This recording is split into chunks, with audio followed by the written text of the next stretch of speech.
In a colorful village where festivals filled the streets with music, there lived a weaver named Lakshmi, whose tapestries adorned every home. Her vibrant designs told stories of heroes and harvests, earning her love and respect. But Lakshmi had a habit that puzzled everyone. She saved faded, worn threads from old tapestries, storing them in a dusty sack. Her daughter Priya complained, "Mother, those threads are dull and weak.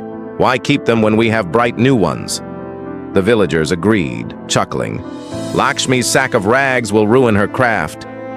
One year, a fire swept through the village, burning the dye shops and leaving no new threads for weavers. The festival loomed, but no one could create tapestries to decorate the streets. Priya worried, "Mother, we have no colors. Our stall will be empty." Lakshmi smiled and pulled out her sack of faded threads.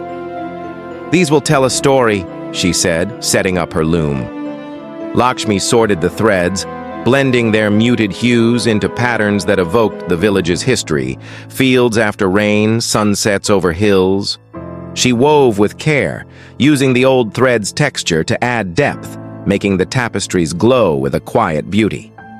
At the festival, her work drew crowds, who saw their lives reflected in the soft colors.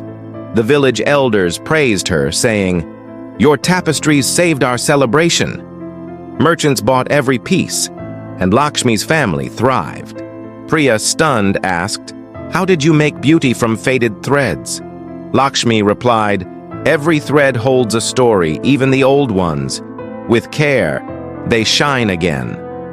From then on, Priya saved every scrap, and the villagers began treasuring their own faded threads, inspired by Lakshmi's vision. Her loom became a symbol of hope, turning the past into art. Moral: beauty lies in how you use what you have.